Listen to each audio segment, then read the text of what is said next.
एक समय की बात है, एक छोटे से गांव में राधा नाम की एक साधारण और नेकदिल लड़की रहती थी। उसका परिवार बहुत गरीब था, लेकिन राधा की आंखों में हमेशा एक चमक होती थी।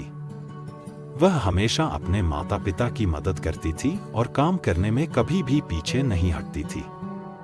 गांव के लोग उसकी ईमानदारी और मेहनत की बहुत सराहना करते थे।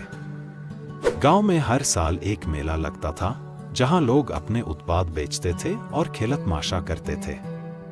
राधा का सपना था कि एक दिन वह भी अपने हाथों से बनाई हुई चीजें बेचकर थोड़े पैसे कमाएगी। उसने कई बार अपनी माँ से कहा, माँ, मैं अगले मेले में अपनी कलाकृतियां बेचने चाहती हूँ। उसकी माँ ने मुस्कुराते हुए कहा, बेटा, मेहनत करो, तुम्हें सफलता जरूर मिलेगी। एक दिन राधा जंगल में लकड़ियां इकट्ठा करने गई। जंगल में घूमते घूमते उसे एक चमकदार चीज दिखाई दी। उसने पास जाकर देखा तो वह एक सोने की अंगूठी थी। राधा ने सोचा, यह तो किसी की बहुत कीमती चीज है, मुझे इसे वापस करना। वह तुरंत गांव लौट आई और चौराहे पर जाकर बोली, अगर किसी ने सोने की अंगूठी खोई है तो कृपया यहां आकर ले जाए। गांव के लोग उसकी ईमानदारी की तारीफ करने लगे। सभी ने उसकी सराहना की और कहा, तुम्हारी ईमानदारी ने हमें प्रेरित किया है। कुछ दिन बीत गए, लेकिन किसी ने भी अंगूठी का दावा नहीं किया। राधा ने सोच लिया कि वह किसी भी हाल में इस अंगूठी को खोने वाले को खोजेगी। वह गांव के हर घर में गई, लेकिन कोई भी अंगूठी का मालिक नहीं मिला। एक दिन एक बूढ़ा आदमी गांव में आया। वह बहुत उदास और परेशान लग रहा था। राधा ने उससे पूछा, आप क्यों दुखी हैं, बाबा? बूढ़े ने कहा, मैंने अपनी बहू के लिए एक सोने की अंगूठी बनाई थी, लेकिन वह खो गई। मेरी बहू की शादी के लिए यह अंगूठी बहुत खास थी। राधा ने तुरंत उसे अंगूठी का जिक्र किया। बूढ़े की आंखों में आशा की किरण जाग उठी। क्या तुमने उसे देखा है? उसने कहा। राधा ने तुरंत अपनी जेब से अंगूठी निकाली और उसे दे दी।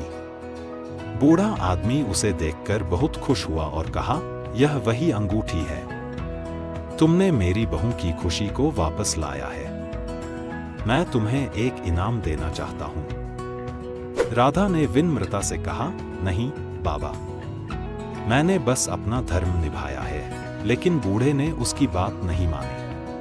उसने राधा को गांव के बाहर एक छोटी सी झोपड़ी और खेत का एक टुकड़ा दिया। राधा ने अपने नए खेत में मेहनत करना शुरू किया। उसने अपनी ईमानदारी से कमाए पैसों से अपने परिवार का भरण पोषण किया। धीरे धीरे उसका खेत फल फूलने लगा। उसने अपने खेत में विभिन्न फसलें लगाईं और अपनी मेहनत से अपनी परिस्थितियों को बदल दिया। गांव के लोग उसकी मेहनत और ईमानदारी की मिसाल देने लगे। वे राधा के खेत में काम करने आने लगे। वह हमेशा सबकी मदद करती थी और दूसरों को भी मेहनत करने के लिए प्रेरित करती थी। कुछ समय बाद गांव में एक सूखा पड़ा। सभी किसान चिंतित थे क्योंकि उनकी फसलें सूखने लगी थी। लेकिन राधा के खेत में फसल अच्छी थी। गांव के लोग आश्चर्यचकित थे और राधा से सलाह लेने आने लगे। राधा ने सभी को बताया कि वह हमेशा मेहनत करती है और अपने काम में ईमानदार रहती है। उसकी बातें सुनकर गांव के लोग भी उसे अपना आदर्श मानने लगे। एक दिन गांव के मुखिया ने एक सभा बुलाई और राधा को ईमानदारी की देवी का खिताब दिया।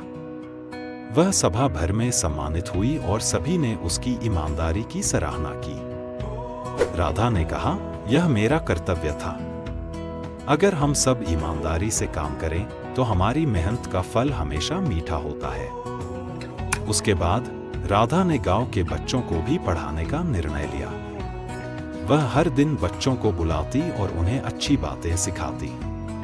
उसने उन्हें बताया कि ईमानदारी, मेहनत और दूसरों की मदद करने से ही हम एक अच्छे इंसान बन सकते हैं। अगर आपको यह कहानी पसंद आई हो तो हमारे चैनल को सब्सक्राइब करें और कहानियों का आनंद लें।